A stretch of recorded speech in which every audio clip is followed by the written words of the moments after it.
Hello दोस्तों, आप सभी का स्वागत है आपका अपना यूट्यूब चैनल। चलिए फ्रेंड्स, आज हम लोग दशमलव भिन्न का दूसरा सीरीज स्टार्ट कर रहे हैं, जिसमें आज हम बताएंगे कि शुद्ध पुनरावृत्त दशमलव भिन्न को साधारण भिन्न में कैसे बदलते हैं। तो देखिए फ्रेंड्स, सबसे पहले शुद्ध पुनरावृत्त दशमलव भिन्न, यहाँ पे ये शब्द का इस्तेमाल किया गया है कि शुद्ध पुनरावृत्त दशमलव भिन्न।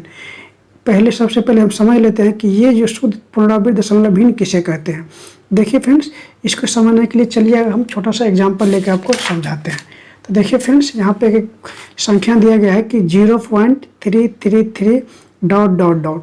इसका मतलब है कि फ्रेंड्स दशमलव के बाद जो 3 है इसका रिपीटेशन हो रहा है, मतलब बार बार 3 ही आ रहा है। तो इसको हम क्या लिखते हैं फ्रेंड्स, इसको लिखने का तरीका है कि 0 है तो 0 लिख दीजिए, 0 और ये 3 जो है जिसका रिपीटेशन हो रहा है वो 3 लिख लीजिए और उसके ऊपर बार दे दीजिए।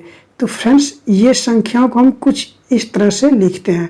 इसका मतलब है फ्रेंड्स, बार का मतलब होता है कि ये संख्याओं का बार बार रिपीटेशन हो रहा है, मतलब रिपीटेशन मतलब पुनरावृत्ति हो रहा है। तो एक और एग्जांपल ले लीजिए, जैसे देखिए यहाँ पे 0.53, इसके ऊपर हम क्या लगा देते हैं फ्रेंड्स, बार। इसका मतलब होता है कि दशमलव के बाद जो 53 इसका रिपीटेशन हो रहा है, मतलब इसको अगर हम लिखें तो 0.5353 0.5353 ... फ्रेंड्स हम इस संख्या को कुछ हम ऐसे लिखते हैं। इसका मतलब है कि दशमलव के बाद जो 5 और 3 दोनों संख्याओं का क्या हो रहा है, रिपीटेशन हो रहा है। दोनों संख्याओं का रिपीटेशन हो रहा है, मतलब इस संख्या को हम बोलेंगे शुद्ध पुनरावृत्त दशमलव भिन्न। शुद्ध पुनरावृत्त दशमलव भिन्न का मतलब होता है कि दशमलव के बाद जितना संख्या है सारे का रिपीटेशन होना। दशमलव के बाद जितना संख्या है अगर सब का रिपीटेशन हो रहा है तो उस टाइप के भिन्न को हम बोलेंगे शुद्ध पुनरावृत्त दशमलव भिन्न। तो चलिए फ्रेंड्स, उम्मीद करते हैं कि आप लोग ये आसानी से समझ में आ गया होगा कि शुद्ध पुनरावृत्त दशमलव भिन्न किसे कहते हैं। तो चलिए फ्रेंड्स, अब हम बात करेंगे कि ये शुद्ध पुनरावृत्त दशमलव भिन्न को साधारण भिन्न में कैसे बदले। तो चलिए फ्रेंड्स, इसके लिए हम कुछ आप लोगों के लिए सवाल लाए हैं। तो देखिए फ्रेंड्स, ये सवाल क्या कहता है। तो देखिए यहाँ पे कहता है कि 0.3 ऊपर क्या है, 12 है, तो इसको हम साधारण भिन्न में कैसे बदलें। तो फ्रेंड्स सबसे पहले भिन्न में लिखने के लिए हमें 2 चीज़ों की आवश्यकता होती है, पहला अंश और बट्टे में हर। तो देखिए फ्रेंड्स, यहाँ पे जो बट्टा के ऊपर वाले को हम अंश कहते हैं, नीचे वाले को हर कहते हैं। तो अगर शुद्ध पुनरावृत्त दशमलव भिन्न को साधारण भिन्न में बदलना हो तो सबसे पहले क्या करेंगे, दशमलव के बाद जो संख्या है उसको लिख लीजिए अंश में, और हर में क्या करना है कि जितना संख्या का रिपीटेशन हो रहा है, तो कितना संख्या का रिपीटेशन हो रहा है, यहाँ पे केवल एक संख्या का रिपीट हो रहा है, तो जितना संख्या का रिपीटेशन हो रहा है उतना बार यहाँ पे 9 लिखना है। तो यही क्या हो जाएगा फ्रेंड्स, इसका साधारण भिन्न हो जाएगा।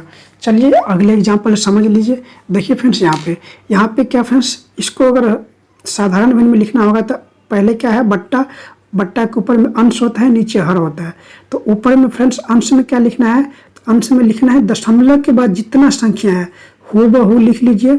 दशमलव के बाद कितना संख्या है, 5 और 6। और नीचे में क्या लिखना है कि जितना संख्याओं का रिपीटेशन हो रहा है, यहाँ पे 5 और 6 2 संख्याओं का रिपीटेशन हो रहा है, इसलिए 2 बार 9 लिखेंगे। जितना संख्याओं का रिपीटेशन होता है उतना बार हम 9 लिखते हैं। यही हो गया इस संख्याओं का साधारण भिन्न।